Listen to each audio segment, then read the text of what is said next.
You know that moment. You're driving home together. The conversation was normal 5 minutes ago. Then, out of nowhere, her tone changes. She questions some tiny decision you made, the route you took, the way you answered a text, the fact that you laugh something off instead of addressing it. And suddenly, it doesn't feel like you're talking about the route at all. It feels like you're being measured, quietly, closely. Like something beneath the surface just shifted, and now the whole energy in the car is different. And in your head, it's fast. Why does this keep happening? Why does every small thing turn into something bigger? If I react, I lose. If I stay quiet, I look weak. What does she actually want from me right now? Here's the truth most men never hear clearly. She usually isn't testing whether you can control her. She's testing whether your presence is strong enough to make her feel safe. Not safe from the world, safe with you, safe with your energy, safe with your nervous system, safe with the version of you that shows up when things are unclear, emotional, or uncomfortable. And bro, that does not mean you're failing. It does not mean she doesn't love you. It does not mean you chose the wrong woman. Every real relationship reaches this place. Every couple that has ever tried to build something real has stood here. And by the end of this video, you're going to understand the 7 signs she's testing your masculinity, what's actually happening beneath the surface when she does it, and how to respond in a way that builds respect, connection, and emotional safety instead of pushing her further away. Let's get into it. Most people think masculinity in a relationship is about dominance, about winning, about never getting emotional, about always having the answer. But the real truth is deeper than that. Healthy masculine energy is not about controlling the room, it's about stabilizing the room. Your partner's nervous system is reading you before her mind can even explain what she feels. She is picking up on whether you stay grounded when tension enters the space, whether your words match your energy, whether your boundaries are real, and whether your presence feels emotionally available or emotionally absent. And here's what nobody explains. When safety leaves a relationship, love doesn't disappear, it goes underground. That's why what looks like attitude is often anxiety. What looks like disrespect is sometimes disappointment mixed with fear. What looks like she's being difficult is often a nervous system asking, can I trust this man when things stop being easy? Not domination, not coldness, not having the last word, but steadiness, presence, congruence. That's the frame. That's what changes everything. Also, let's be honest about one more thing. A healthy woman is not usually sitting there consciously designing little games to trap you. Most of these tests are unconscious. They come out through patterns, pressure, emotional shifts, and unspoken moments where she is trying to feel what kind of man she's actually with when the mask comes off and life gets real. So with that in mind, here are the 7 signs. 1. She challenges small decisions to see how stable you really are.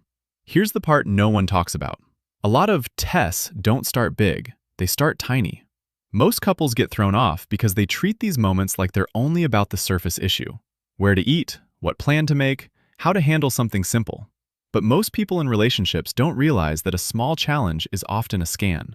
She's not just reacting to the decision, she's feeling for the man behind the decision. Beneath the surface, what she feels is this. When there's friction, does he collapse, get defensive, or stay centered? Your nervous system tells the truth faster than your words do. If your tone becomes shaky, irritated, approval-seeking, or weirdly forceful, she feels that. And if you stay calm without becoming passive, she feels that too. So the disconnecting version sounds like this. Why are you making this a big deal? I already picked the place. Or, fine, whatever, you choose then. The connecting version sounds like this. Hey, if you don't like this plan, we can adjust. I'm good either way, but I'm not going to turn this into a fight. That response has structure. It has presence. It says, I can lead without needing control. And when you do that, the tension stops feeling like a power struggle and starts feeling like 2 people standing on solid ground again. 2. She pushes against your boundaries to see if they're real. This is where it gets really interesting. A lot of men say they have standards. Far fewer actually hold them with calm.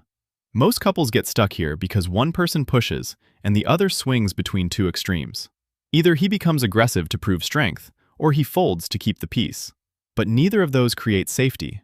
One creates fear, the other creates doubt. The deeper truth is that boundaries are one of the clearest signals of grounded masculinity. Not because they make you alpha. Honestly, that whole frame is shallow. But because boundaries show self-respect. They show that your center is not up for negotiation every time emotions rise. When she crosses a line, the unspoken question is often, does he know who he is when I stop making it easy? Not anger, not people-pleasing, not silent resentment, but clean, calm clarity. So the disconnecting version sounds like this. You always do this. You never respect me. Or the opposite. You laugh it off, stay quiet, and secretly build resentment for weeks. The connecting version sounds like this. I'm happy to talk about this, but I'm not going to keep having a disrespectful conversation. If we're going to do this, we do it with respect. That's not a trick. That's not a hack. That's what emotional maturity looks like when it has a backbone. And when you respond like that, she stops feeling like she has to crash into your walls to find out whether they exist. 3. She gets more emotionally intense when she secretly feels less secure. And this is the one most couples never figure out. Intensity is not always the real issue. Most people in relationships assume that if she gets sharp, emotional, reactive, or hard to read, the answer is to shut it down fast. Fix it, win it, escape it. But what looks like drama is often distress. What looks like chaos is often a nervous system sounding an alarm. Think about it like this. Your nervous system in conflict is like a smoke detector. It cannot always tell the difference between emotional discomfort and actual danger. So if she feels disconnected, unseen, or emotionally alone for long enough, her body may escalate before her mind has the words. That doesn't mean disrespect becomes acceptable. It doesn't. But it does mean your response matters more than your ego thinks. The disconnecting version sounds like this. You're overreacting. Calm down. Here we go again. The connecting version sounds like this. Okay, I can tell this is bigger than what we're saying right now.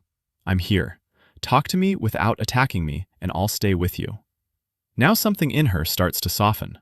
Her brain quietly registers. He's not disappearing just because this got uncomfortable. That's the shift that turns a relationship that feels like emotional whiplash into one that starts to feel like a refuge. 4. She pulls away right after closeness to see if you panic. This one confuses a lot of men because it feels personal. Most couples think a beautiful night, a deep conversation, or a weekend full of connection should automatically create more closeness the next day. But for many people, especially those carrying old attachment patterns, intimacy can trigger vulnerability almost as much as conflict does. When someone feels deeply seen, they can become temporarily withdrawn right after.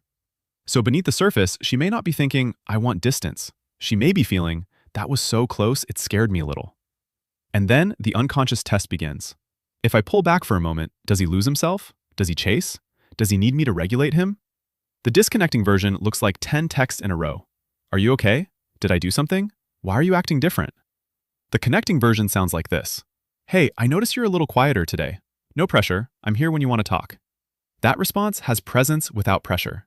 It's turning toward without grabbing. It says, I can handle your space without becoming emotionally absent. And when you do that, her walls don't have to get taller just to protect her breathing room. 5. She criticizes your direction when she's really looking for grounded purpose. But here's what nobody explains. A lot of criticism is clumsy longing. Most couples hear criticism literally. She says you're inconsistent, distracted, too passive, too comfortable, not decisive enough, and you hear attack. So you defend, shut down, or fire back. But beneath the surface, criticism often carries a deeper emotional message that sounds more like this. Can I relax into this relationship, or do I have to carry the emotional weight of where we're going? Man, this is sensitive territory. Because sometimes the criticism is unfair, and sometimes it's pointing to something real. A woman often feels deeply connected to a man who feels internally directed. Not perfect, not rich, not always certain, but real. A man with purpose has an energy you can feel. He doesn't need applause to keep moving. And when that steadiness is missing, she feels it long before she explains it well. The disconnecting version sounds like this. So now I'm not good enough for you? Or, nothing I do is ever enough. The connecting version sounds like this. I hear that you don't feel settled with how I've been showing up. I'm not going to accept disrespect, but I am willing to look honestly at what needs to change. That response is powerful because it's not fragile. It can face truth without folding into shame. And that's when your partner stops feeling like your critic and starts feeling like someone who can actually trust your growth. 6. She says nothing's wrong when everything in the room says otherwise. This one is subtle and brutal if you miss it. Most couples mishandle this moment in one of two ways. Either you interrogate her because you need immediate reassurance, or you match her withdrawal and the distance starts to spread. That's how emotional drift happens, quietly, through 100 small moments nobody repaired. The deeper truth is that when she says, "I'm fine," while her whole energy says otherwise, she may be testing whether you only respond to obvious communication or whether you can feel what's unspoken without making her drag it out of herself alone. Not mind reading, not emotional guessing games, attunement. This isn't about becoming hypervigilant, it's about becoming present. The disconnecting version sounds like this. "Well, if you don't want to talk, whatever." Or, "I asked you, you said you were fine." The connecting version sounds like this. "You might not be ready to talk yet, and that's okay. But I can feel something's off. I care, and I'm available when you're ready." That kind of response tells her nervous system, "I don't have to scream to be felt here." And when you do that, the silence between you stops feeling cold and starts feeling like space that can still hold connection. 7. She watches who you become under pressure. Here's what changes everything. Anyone can feel masculine when life is easy. Most people in relationships are impressive when they're rested, desired, winning, and in control. But pressure reveals patterns. Stress reveals emotional shape. Delays, money problems, disrespect from the world, uncertainty about the future, conflict at home. These are the moments where she feels the truth of your presence most clearly. Because real masculinity is not built in comfort, it's revealed in compression. Not muscles, not volume, not perfectly crafted words, but emotional steadiness under heat. When life hits, a lot of men become withdrawn, irritable, checked out, or impossible to reach. And the message her nervous system receives is, "When things get hard, I lose access to him." That's a lonely feeling, even if she can't explain it cleanly. The disconnecting version sounds like this. "Just leave me alone. I don't want to talk about it." Or you explode, then pretend nothing happened. The connecting version sounds like this. "I'm under pressure right now, and I can feel myself getting short. That's on me. I need a little space to reset, but I'm not leaving you out here by yourself." That right there is repair. That right there is mature, masculine energy. Not because it looks cool, because it keeps connection alive while telling the truth. And when you do that, she stops bracing against your storms and starts feeling like the relationship is strong enough to survive real life. So what does all of this mean? It means if she's testing your masculinity, the real question usually isn't, can you dominate the moment? It's, can you stay rooted in yourself when the moment gets messy? That's the work. That's the becoming. Not performing strength, embodying it. Not shutting down emotion, holding emotional presence without losing your center. This isn't a checklist, it's an invitation. An invitation to become the kind of man whose presence creates safety, whose boundaries create respect, whose honesty creates repair, and whose steadiness makes love feel real again. When you internalize this, you stop reacting just to protect your ego and start responding from a deeper identity. And she will feel that difference before you even explain it. These aren't tips for manipulating a woman. They're the beginning of becoming a man who can actually hold connection without controlling it. Real masculinity is not the power to overpower her. It's the strength to stay grounded enough that love feels safe in your hands.